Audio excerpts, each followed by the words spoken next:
मित्रों, INDI alliance और Congress party इसकी देन थी कि इस देश के लोकतंत्र की स्पिरिट को खत्म कर दिया। देश के लोकतंत्र को भ्रष्टाचार, परिवारवाद, तुष्टीकरण और जातिवाद से कलर्ड कर दिया। कभी भी स्वतंत्र रूप से जनमत उभर कर न आए, इस प्रकार की लोकतांत्रिक व्यवस्था करने में परिवारवादी पार्टियां लगी रही।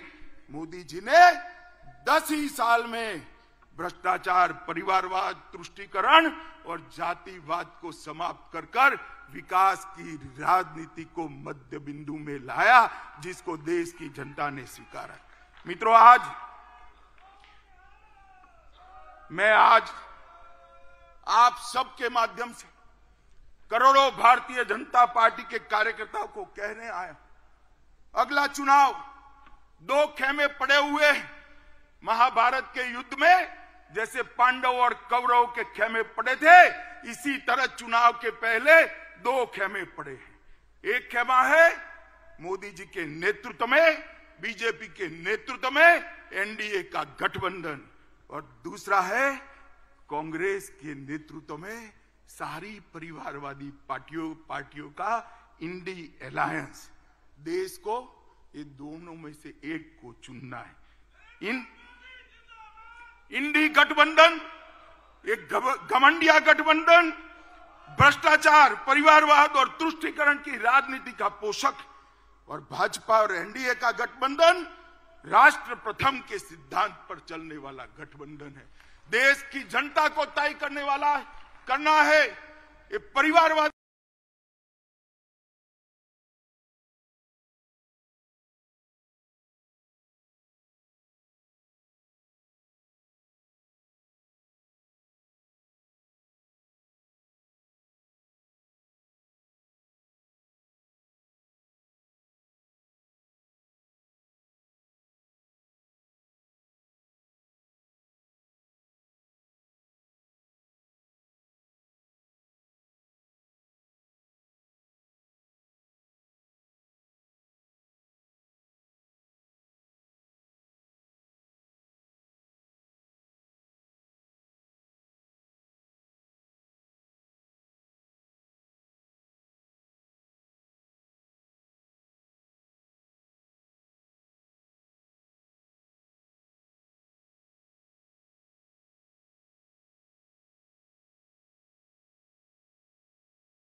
दुनिया में सबसे सुविधापूर्ण शहर बन सकते हैं, स्मार्ट सिटी बन सकते हैं, ये सिद्ध किया।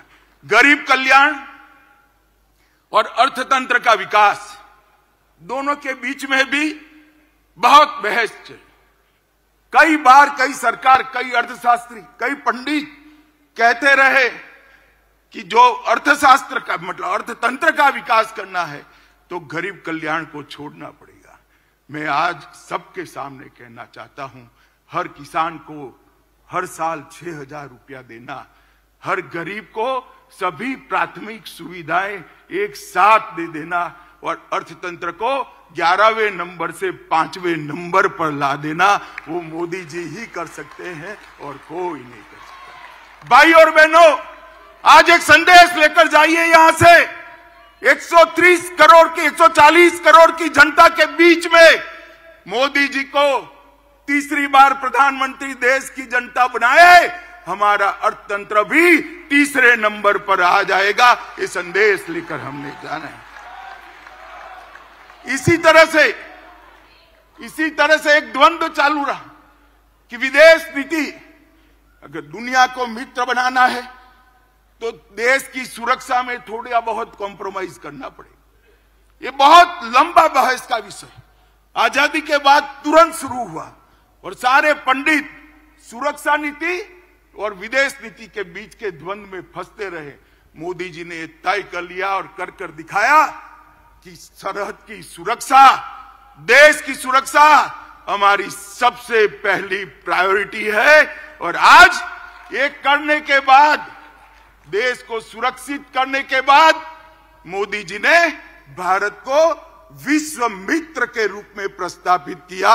वसुधैव कुटुंबकम का हमारा सूत्र को उन्होंने नीचे लिखा।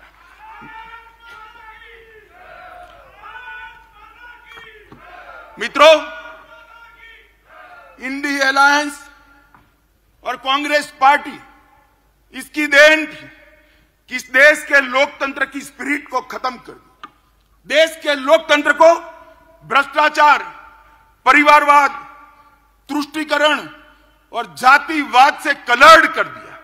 कभी भी स्वतंत्र रूप से जनमत उभर कर ना आए, इस प्रकार की लोकतांत्रिक व्यवस्था करने में परिवारवादी पार्टियां लगी रही। मोदी जी ने 10 ही साल में भ्रष्टाचार, परिवारवाद, तुष्टीकरण और जातिवाद को समाप्त कर विकास की राजनीति को मध्य बिंदु में लाया, जिसको देश की जनता ने स्वीकारा। मित्रों,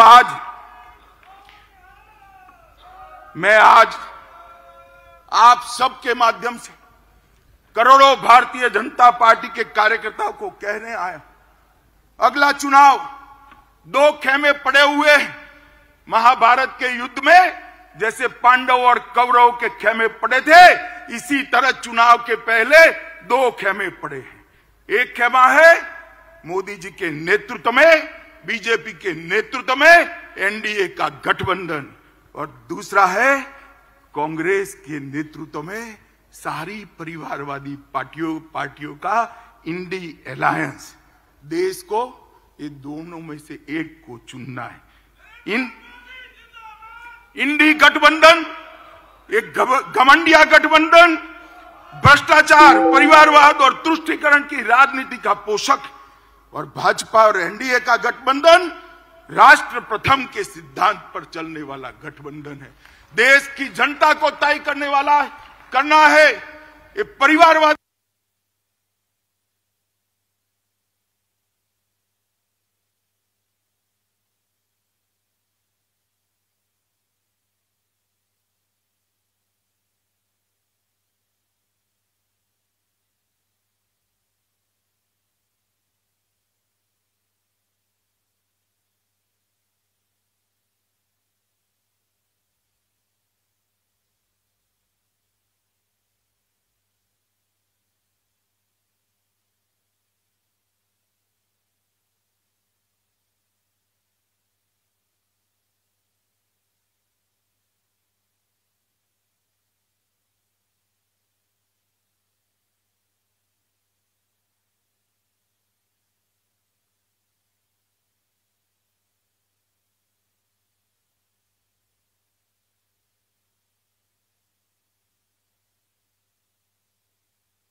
आकाश, भूमि और पाताल तक होता है, मगर इन्होंने तो आकाश से भी आगे जाकर अंतरिक्ष में भी घोटाला किया, भूमि से आगे जाकर पाताल में खदानों का भी घोटाला किया और समंदर को भी नहीं छोड़ा, वहां सबमरीन का भी घोटाला कर दिया।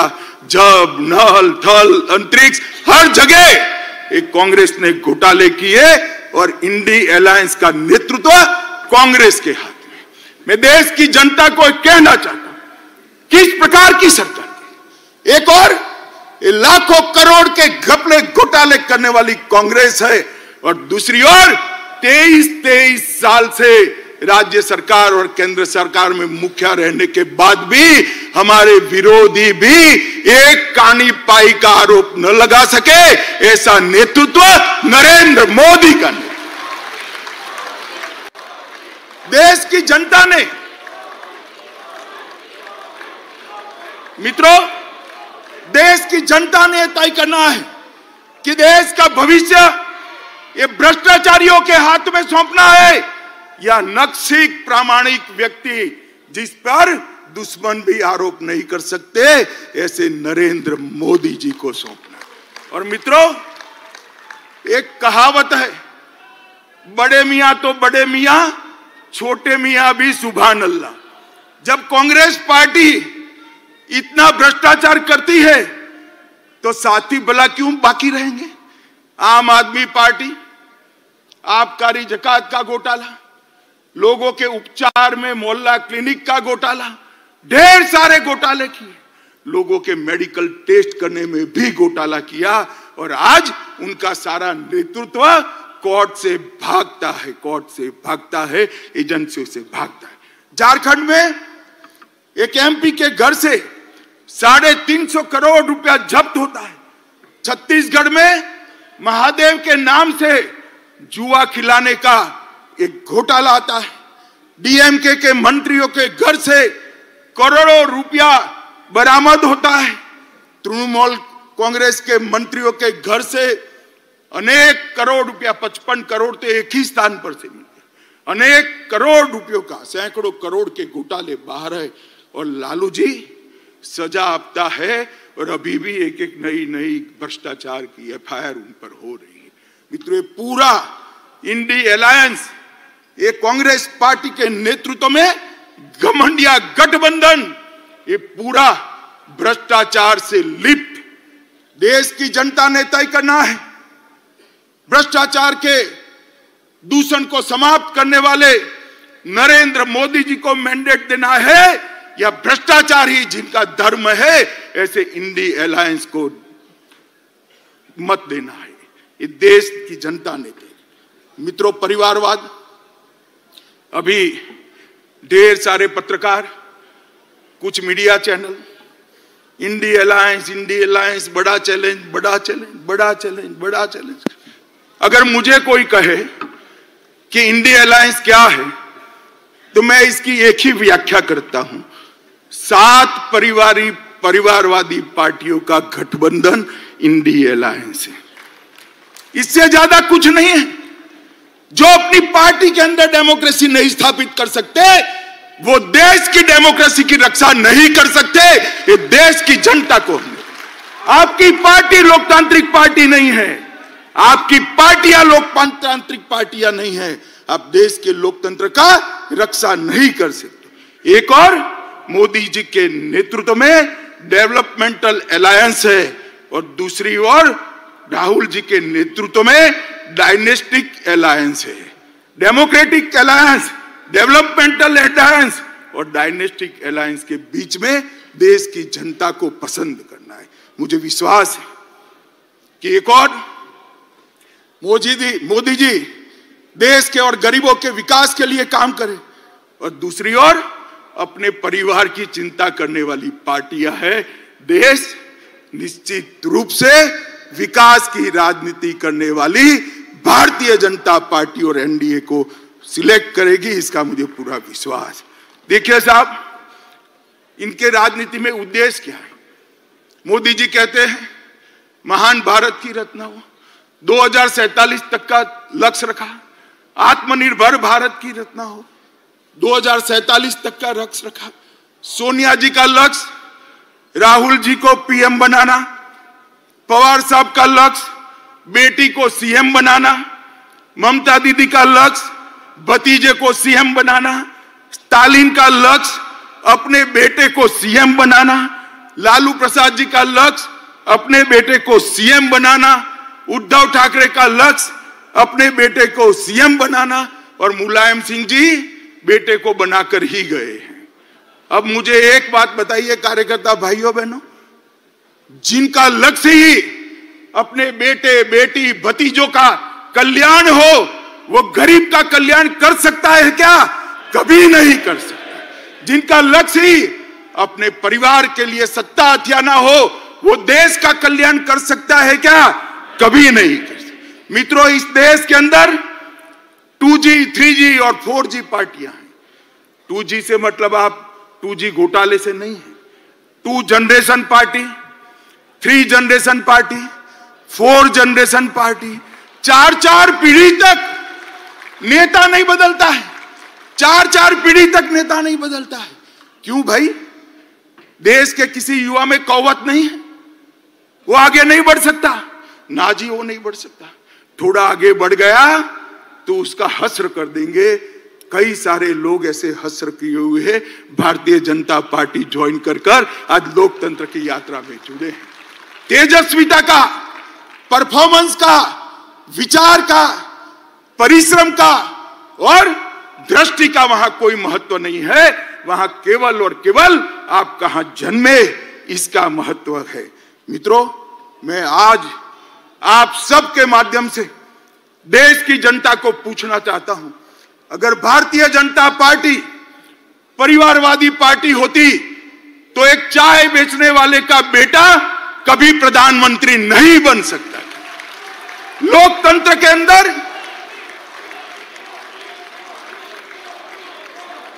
मित्रों, लोकतंत्र के अंदर ये बहुत जरूरी है, सबको समान अवसर मिले।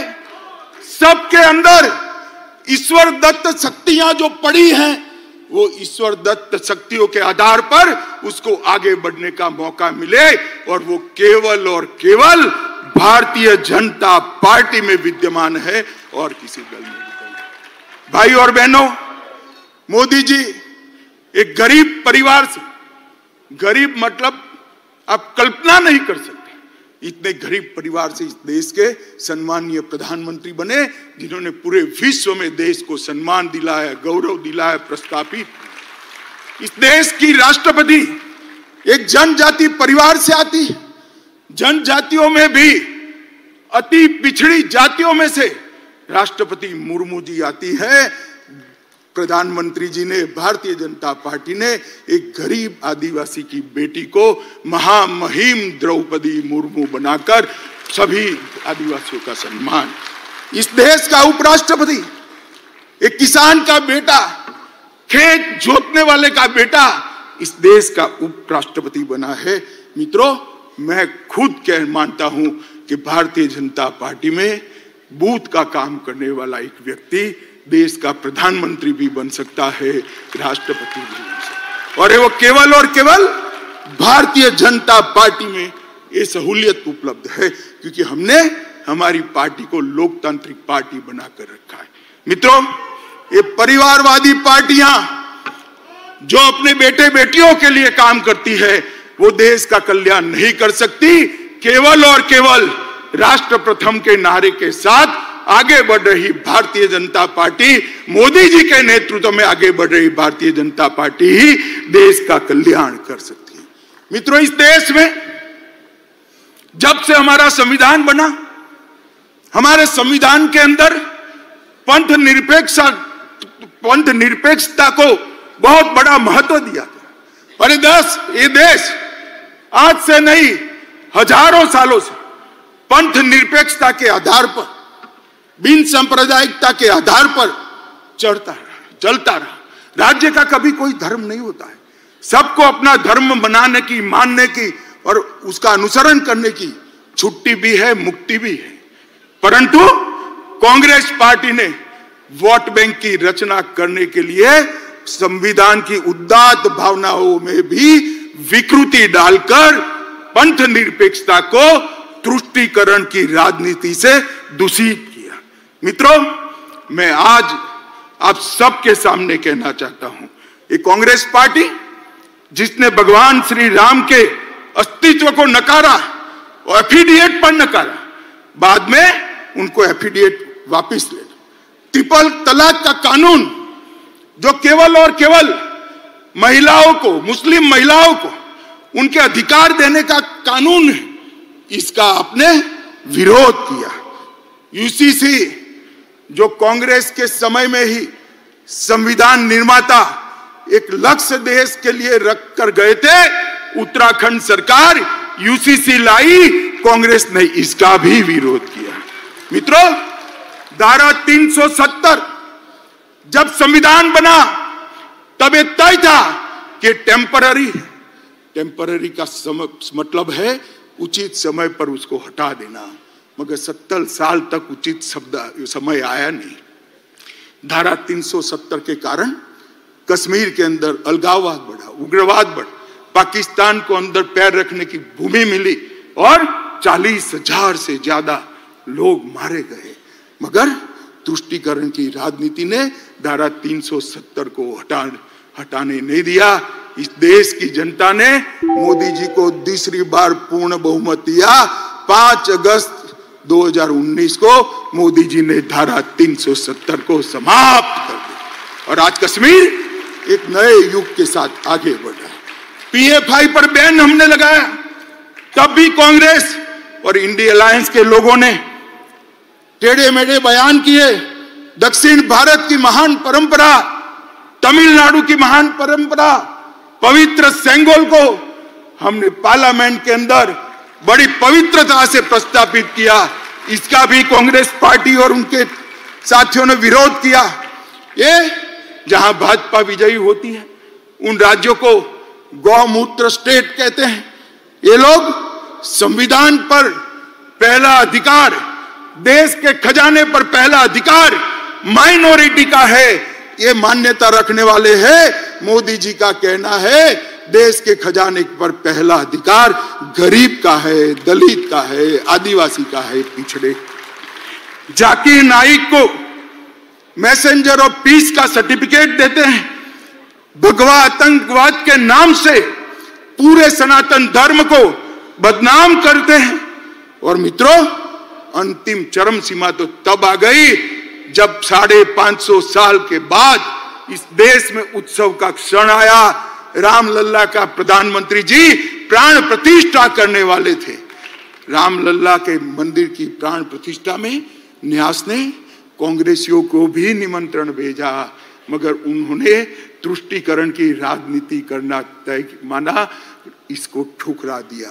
मैं आज यहां से कांग्रेस पार्टी को चेतावनी देना चाहता हूं। आपने रामलला की प्राण प्रतिष्ठा के निमंत्रण को ठुकराकर केवल ये ऐतिहासिक पल में हिस्सेदार होने से आप नहीं कतराए हैं, आपके देश के महान बनने की प्रक्रिया से अपने आप को दूर कर लिया है। देश की जनता इसको देख भी रही है और याद भी रख रही है। मित्रों, खैर वो आए ना आए, भारतीय जनता पार्टी तुष्टीकरण में नहीं मानती है। मैं आज इस महान अधिवेशन के सामने कहना चाहता हूं, किसी भी लोकतांत्रिक देश में भी बहुमत समाज ने अपनी श्रद्धाओं के निर्वहन के लिए इतनी लंबी कानूनी लड़ाई नहीं लड़ी है। 75 साल तक हम कानूनी लड़ाई लड़े और संपूर्ण लोकतांत्रिक तरीके से हमने राम मंदिर का निर्माण किया। इसका संपूर्ण यश हमारे प्रधानमंत्री नरेंद्र मोदी जी को जाता है।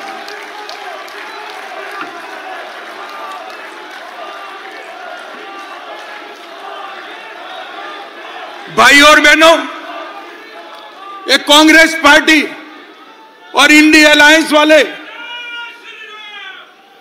ये कांग्रेस पार्टी और इंडिया अलायंस वाले हम पर आरोप लगाते हैं कि भारतीय जनता पार्टी अस्थिरता फैलाती। मैं तो ज्यादा जवाब नहीं देता। मगर चुनाव का समय आया है, जनता के सामने सच रखना चाहिए।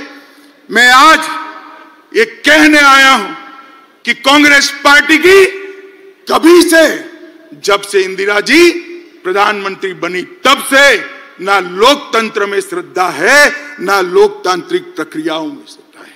इन्होंने न्यायपालिका, ब्यूरोक्रेसी, मीडिया, चुनाव आयोग, कैग जैसी सभी संवैधानिक संस्थाओं का धज्जियां उड़ाने का काम किया है।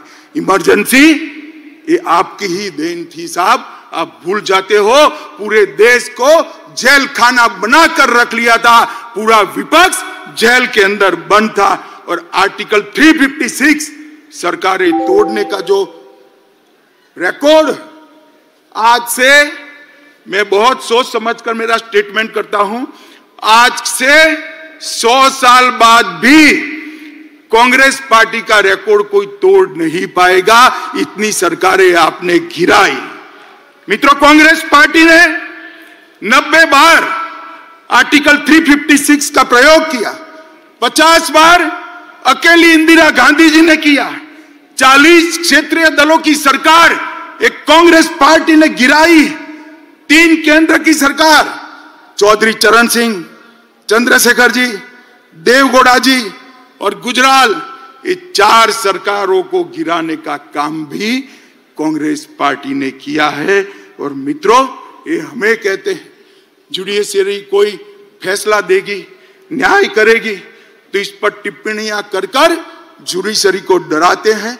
मैं कांग्रेस पार्टी को याद कराता हूं, 1973 में 3 वरिष्ठ जजों को कुदाकर जस्टिस सेलत, जस्टिस ग्रोवर और जस्टिस हेगड़े को कुदाकर आपने एएन रे को सर्वोच्च न्यायाधीश बनाया, क्योंकि आप रायबरेली का फैसला आपके खिलाफ आ गया था। मित्रों, हमने कभी जुडिशरी के खिलाफ इस प्रकार के षड्यंत्र नहीं किए।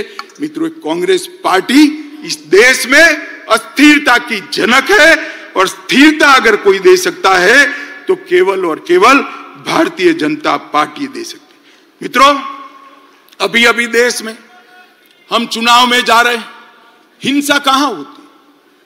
मैं आज देश के मीडिया को भी कहना चाहता हूं, हिंसा की बात आप करते हैं, कौन से राज्यों में चुनावी हिंसा होती है, कौन से राज्य में पॉलिटिकल हिंसा होती है? मैं आज देश की जनता को गिनाना चाहता हूं। केरल, हमारे 100 से ज्यादा कार्यकर्ता शहीद हो गए, 300 से ज्यादा कार्यकर्ता अपाहिज हो गए। किसका शासन है? इंडिया अलायंस का शासन है। बंगाल, सैकड़ों कार्यकर्ता मौत के घाट उतार दिए गए। हमेशा चुनाव में धांधली, गपलेबाजी और हिंसा होती रही। किसका वहां राज है? ममता दीदी का राज है, इंडिया अलायंस का राज है। बिहार में भी जंगल राज था, तब 100-100 किलोमीटर दूर मतपेटियां मिलती थी। किसका राज था? इंडिया अलायंस का राज था। यूपी में भी चुनाव का रेगिंग होता था। हमारी सरकारों में कभी रेगिंग नहीं हुआ। किसकी सरकार थी? आपकी सरकार थी। मित्रों, आज भारतीय जनता पार्टी के हजारों कार्यकर्ता हिंसा की भेंट चढ़े। कईयों ने तो जान गंवाई, कई अपाहिज हुए, कईयों के घर जल गए। हम तो हिंसा के भुक्तभोगी है। हिंसा फैलाने वाला गठबंधन अगर कोई है तो एक घमंडिया गठबंधन है, इंडिया अलायंस है। भाई और बहनों, ये कांग्रेस का शासन था। आजादी के वक्त कांग्रेस ही देश की ओर से नेगोशिएट करती, तब ही देश का विभाजन। और आज भी कांग्रेस की विभाजनकारी प्रवृत्ति राजनीतिक फायदे के लिए कम नहीं हुई। अभी अभी कांग्रेस के नेता ने कहा कि इस देश के 2 टुकड़े होने चाहिए। खुलेआम देश के 2 टुकड़े करने की बात करते हैं। कांग्रेस पार्टी इस स्टेटमेंट से कन्नी भी नहीं काटती है। ये बताता है कि कांग्रेस पार्टी इसका समर्थन करती। मां भारती का अपमान करने वाले जॉर्ज पुनिया का कांग्रेस के राजकुमार आशीर्वाद लेते हैं। जॉर्ज सोरेस जो भारत विरोधी है, वो उनका समर्थन करता है। कोयम्बतूर बम ब्लास्ट को इंडिया अलायंस इसके गुनहगारों को रिहा कर देती है। और कांग्रेस के नेता पाकिस्तान में जाकर मोदी जी को हटाने के लिए पाकिस्तान की मदद मांगते हैं, पाकिस्तान की मदद मांगते हैं। जब धारा 370 मोदी जी ने हटाई, राहुल गांधी का 370 के समर्थन में जो बयान था वो पाकिस्तान ने यूनाइटेड नेशन में कोट अनकोट कर जोड़ा। शर्म करो कांग्रेसी, आपके देश के खिलाफ आप विदेश में जाकर बोलते हो, देश के प्रधानमंत्री, देश की संसद, देश के लोकतंत्र की निंदा विदेश में जाकर करते हो, और धारा 370 जैसी महत्वपूर्ण चीज को आपने पाकिस्तान को यूएन में हथियार देकर देशद्रोह का एक उदाहरण सेट किया है मित्रों। और मैं देश की जनता को कहता हूं, ये विभाजनकारी प्रवृत्ति जो आजादी के वक्त थी वो आज भी वहां पर है, उसमें कोई परिवर्तन नहीं हुआ। मित्रों, अभी एक कांग्रेस के शहजादे को किसी ने एक भाषण लिखकर दे दिया है। उनका तय है, हर भाषण वो 9 महीने तक बोलते ही रहेंगे, 9 महीने के बाद स्क्रिप्ट बदलता है, ये तय है उनका। अभी उनके हाथ में ओबीसी का भाषण किसी ने थमा दिया है। हर जगह ओबीसी पूछते हैं, हर सवाल ओबीसी के लिए। मैं इनको कहना चाहता हूं, भाई अच्छा ट्यूटर रख लो, अच्छा शिक्षक रख लो, और कांग्रेस पार्टी ने ओबीसी के लिए क्या किया है उसका जरा अध्ययन कर लो। आप जो बोल रहे हो वो आपके ही खिलाफ जा रहा है। मैं आज आप सभी को बताना चाहता हूं, 1957 में काका साहेब कालेलकर कमेटी ने पिछड़ों के लिए रिपोर्ट दिया, कांग्रेस पार्टी ने इसको कभी इंप्लीमेंट नहीं किया। मंडल आयोग बना 1980 में, मंडल आयोग को इंदिरा गांधी ने ठंडे बस्ते में डाल दिया। 1990 में जब इंप्लीमेंटेशन की बारी आई, विपक्ष के नेता ए नाते राजीव गांधी ने पार्लियामेंट में इसका विरोध किया। और मित्रों, ओडिशा में और जवाहरलाल जी ने 1951 में जातिवादी सर्वे का विरोध किया था।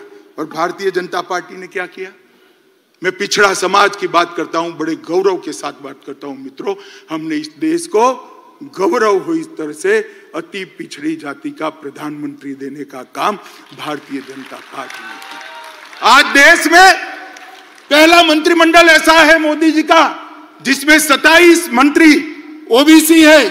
राज्यों को ओबीसी की सूची का संशोधन करने का अधिकार मोदी जी ने दिया। केंद्रीय विद्यालय, नवोदय विद्यालय, सैनिक स्कूल और मेडिकल इंजीनियरिंग के दाखिलों में 27% आरक्षण पहली बार नरेंद्र मोदी जी ने दिया। ओबीसी की छात्रवृत्ति में 33% की वृद्धि नरेंद्र मोदी जी ने की। आईआईटी में ओबीसी छात्रों की ट्यूशन फी को माफ करने का निर्णय देश के प्रधानमंत्री नरेंद्र मोदी ने किया। नीट की परीक्षा में ओबीसी बच्चों का पहली बार अगर आरक्षण हुआ तो नरेंद्र मोदी जी ने किया। पेट्रोल पंप और गैस की एजेंसियों में 27% पिछड़ा वर्ग को आरक्षण देने का काम नरेंद्र मोदी जी ने किया। और ये जितनी भी गरीब कल्याण की स्कीमें बनी है उस सब में सबसे बड़ा बेनिफिशियरी अगर कोई है तो दलित, पिछड़ा और ओबीसी भाई है। राहुल गांधी, आप हमें क्या ओबीसी का कल्याण सिखाते हो? हम तो समाज के हर वर्ग को साथ में लेकर चलते हैं। जो पिछड़ा है उसको ज्यादा मिलता है, जो अकड़ा है वो अपने आप अपना शहर जाने देता है। मोदी जी ने इस देश की जनता का आह्वान किया, जिनको सुख है, संपत्ति है, ईश्वर की कृपा है, वो अपनी गैस की सब्सिडी छोड़ दे। 2 करोड़ से ज्यादा लोगों ने गैस की सब्सिडी अपने आप त्याग करी। मोदी जी ने करोड़ों गरीबों को फ्री ऑफ कॉस्ट गैस देने का काम किया। मित्रों, मोदी जी ने 10 साल के अंदर जातिवाद, परिवारवाद, भ्रष्टाचार, तुष्टीकरण को समाप्त कर दिया। इसके आधार पर राजनीति करते थे, इसके आधार पर अपनी राजनीति को आगे बढ़ाते।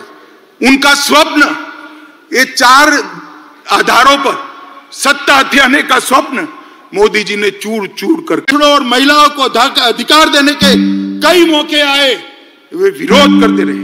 3 तलाक का विरोध किया, ओबीसी कमीशन का विरोध किया, कश्मीर में गुर्जर, बकरवाल, पहाड़ी वाल्मीकियों को रिजर्वेशन देने का विरोध किया, नारी शक्ति वंदन अधिनियम में भी कई सारे व्यवधान खड़े किए, हिंदू शरणार्थियों को नागरिकता देने का सीए का बिल, इसका विरोध किया, एक देश एक टैक्स जीएसटी का विरोध किया, दलित को राष्ट्रपति बनाना, आदिवासी को राष्ट्रपति बनाना आपने आम सहमति नहीं होने दी, सर्जिकल स्ट्राइक और एयर स्ट्राइक कर कर मोदी जी ने भारत की सेना के पराक्रम को पूरी दुनिया में प्रस्तावित, आतंकवाद के सामने एक कड़ा मैसेज दिया आपने। उस वक्त भी राहुल बाबा आपने उस वक्त भी देश से साक्ष्य मांगे थे, शर्म करो, सेना के जवान की शहादत पर आप साक्ष्य मांगते हो। मित्रों, भारत ने वैक्सीन का निर्माण किया, 100 से ज्यादा देशों में हमारा वैक्सीन गया, वैक्सीन के माध्यम से आज 140 करोड़ का देश कोरोना से सुरक्षित हुआ। उसको भी मोदी वैक्सीन कर कर आपने बदनाम करने का प्रयास किया, मगर देश की जनता ने भी, आज भी कोई वैक्सीन लेने जाता है तो कहता है मोदी वैक्सीन दे दो भाई, मेरी इम्यूनिटी खत्म हो गई। Digital economy, direct benefit transfer, इसका विरोध किया, नई संसद बनाई। इतनी भव्य संसद देखकर आज पूरी देश की जनता पुलकित है, गौरवान्वित है, इसका भी आपने विरोध किया। कर्तव्य पथ बना, आपको राजपथ नाम अच्छा लगता था, कर्तव्य पथ का भी विरोध किया। भारत मंडपम में कोर्ट से उसको रोकने का प्रयास किया, यशोभूमि को भी रोकने का प्रयास किया। डाटा प्रोटेक्शन का विजनरी बिल, इसका भी विरोध किया, और अंत में रामलल्ला की प्राण प्रतिष्ठा का भी आपने विरोध किया। मित्रों, एक कांग्रेस डिनायल मोड में आ चुकी है। पूरे देश की जनता को मैं कहना चाहता हूं, 5 साल का पार्लियामेंट के अंदर कांग्रेस का हिसाब किताब निकालिए, इन्होंने पार्लियामेंट के अंदर शोर शराबे और बहिष्कार के अलावा कुछ नहीं किया। हम भी विपक्ष में रहे, 10 साल तक बैठे, आगे पूरा जीवन विपक्ष में, हम रचनात्मक विपक्ष की भूमिका निभाते, अच्छा है उसका समर्थन करते थे, और आपके भ्रष्टाचार को भी हमने उजागर किया, मगर आपने क्योंकि भ्रष्टाचार है नहीं, बाहर जाना ही उचित समझा। मित्रों, इंडिया अलायंस अहंकार से युक्त है, वो सहन ही नहीं कर सकते, वो ऐसा मानते हैं कि देश का प्रधानमंत्री वो ही बन सकता है जो बड़े परिवारों से आता है, वो सहन नहीं कर सकते। एक गरीब मां का बेटा अब देश का प्रधानमंत्री बनकर देश को चला रहा है, ये अहंकार उनको भारतीय जनता पार्टी के खिलाफ खड़े। एक परिवारवादी राजकुमार सारे के सारे इकट्ठा होकर हमारा विरोध कर रहे। मोदी जी ने 40 से ज्यादा नीतियां बनाकर इस देश को नीतियों के आधार पर चलाने का काम किया।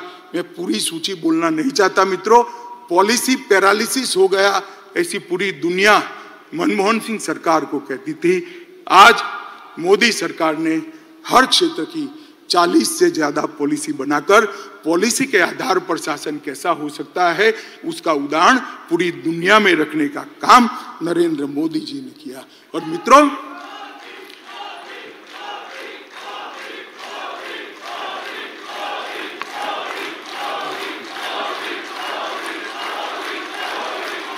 भारत माता की।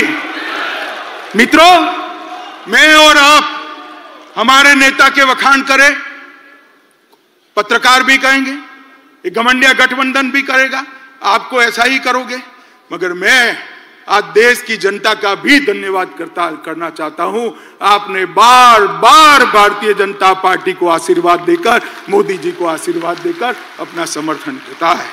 आज देश के 70 राज्यों में, 17 स्टेट्स में एनडीए की सरकार है। 58% हिस्से पर, जिसमें 57% आबादी है, वहां एनडीए का रूल है। गुजरात में हम लगातार 6 चुनाव जीते, मध्य प्रदेश में 21 सालों से शासन में है, गोवा में 3 बार जीते, उत्तर प्रदेश में 2 बार जीते, उत्तराखंड में 2 बार जीते, हरियाणा में 2 बार जीते, अरुणाचल में 2 बार जीते, आसाम में 2 बार जीते, त्रिपुरा में 2 बार जीते, मणिपुर में 2 बार जीते और छत्तीसगढ़ और राजस्थान में भी 3-3 टर्म तक मैंडेट मिला था और फिर से चौथा मैंडेट छत्तीसगढ़ और राजस्थान की जनता ने दिया है। बिहार, महाराष्ट्र, मेघालय, नागालैंड और सिक्किम, वहां एनडीए को बार बार आशीर्वाद मिला।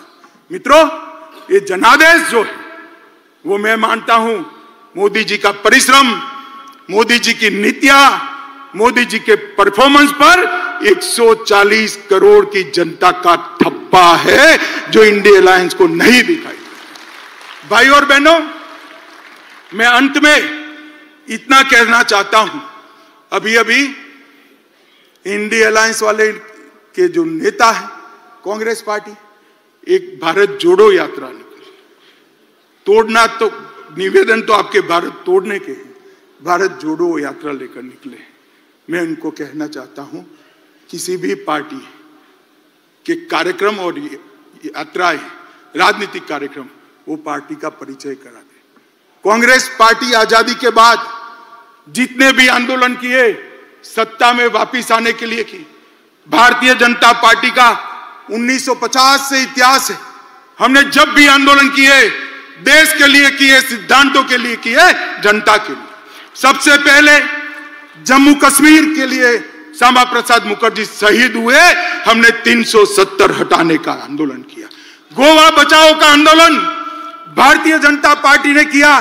कच्छ का सत्याग्रह भारतीय जनता पार्टी ने किया। गौ हत्या पर प्रतिबंध लगाने का आंदोलन जनसंघ ने किया। आपातकाल के विरोध में हम लड़े। आसाम में घुसपैठियों के खिलाफ हमने पूरे देश को मोबिलाइज किया। राम जन्मभूमि का आंदोलन भी केवल और केवल भारतीय जनता पार्टी ने किया। भ्रष्टाचार के खिलाफ अडवाणी जी के नेतृत्व में हमने आवाज उठाई। तेलंगाना आंदोलन भी भारतीय जनता पार्टी ने किया और सबरीमाला का आंदोलन भी भारतीय जनता पार्टी ने किया। हमारी पार्टी ने कभी भी सत्ता प्राप्त करने के लिए आंदोलन नहीं किए हैं, जनता के परेशानियों के लिए किए, सिद्धांतों के लिए किए और देश को सुरक्षित। अब हम सब ने देश की जनता के सामने जाना है। देश की जनता को स्पष्ट बताना पड़ेगा।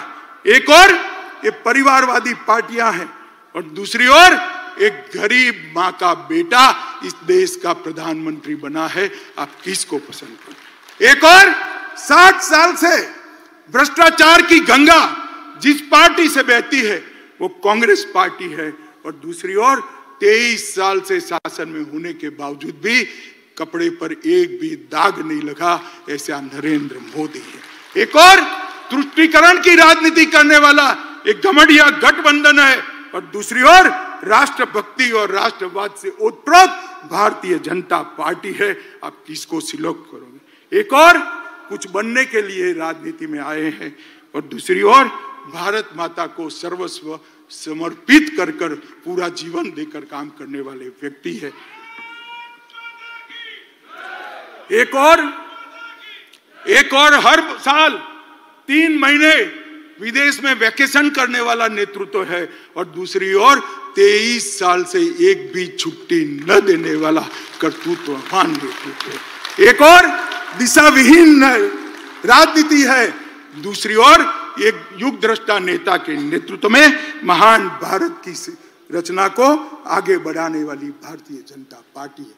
देश की जनता को हमने बताना पड़ेगा, घर घर जाना पड़ेगा। मित्रों, मोदी जी ने आजादी के अमृत महोत्सव के वर्ष में हर भारतीय के मन में देशभक्ति की भावना जागृत की, हर युवा को आजादी के आंदोलन से वाकिफ कराया है और 75 वर्ष की सारी सिद्धियां इरिस्पेक्टिव ऑफ पार्टी देश की जनता के सामने रखी है। और सबसे बड़ी बात, आजादी के बाद जब अमृत काल में शताब्दी तक पहुंचेंगे तब महान भारत की रचना का संकल्प मोदी जी ने 140 करोड़ की जनता के मन में प्रत्यारोपण किया है। मित्रों, बहुत बड़ी बात है। एक सामूहिक चेतना, एक सामूहिक संकल्प और संकल्प को सिद्ध करने का सामूहिक पुरुषार्थ इतने बड़े देश में जागरूक कोई और ही कर सकता है। मित्रों, हमारा नेतृत्व, हमारा नेता संवेदनशील, मोदी जी संवेदनशील है, हम सब जानते हैं,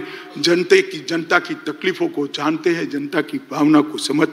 एक युग दृष्टा नेता है, वो कर्मठ है, कठोर परिश्रम करते हैं, कठोर निर्णय लेने में भी पीछे मुड़कर नहीं देखते हैं, चीन के सामने सीना तान कर खड़े रहते हैं और पाकिस्तान के घर में घुसकर सर्जिकल स्ट्राइक भी करते हैं। नोटबंदी, गरीबों के कल्याण के लिए नोटबंदी, यही नेतृत्व ने की। विश्व मित्र की भारत की छवि भी हमारे नेता ने ही बनाई। वैक्सीन के माध्यम से 100 से ज्यादा देशों के कोरोना काल में उन्होंने बढ़ा। मातृशक्ति को भगवान की तरह भक्ति से पूजा करने वाला नेतृत्व बहुत सालों बाद देश को मिला है। विधानसभा और संसद में 33% रिजर्वेशन नारी शक्ति वंदन अधिनियम से नरेंद्र मोदी जी ने लिया। और जाति की कल्पना जो सदियों से इस देश में थी, इसको समाप्त कर गरीब, युवा, महिला और किसान, ये 4 वर्ग को समाहित कर साच अर्थ में संविधान की स्पिरिट को मोदी जी ने नीचे उतारा है, नीचे तक उतारा है। मैं मोदी जी को जानता हूं।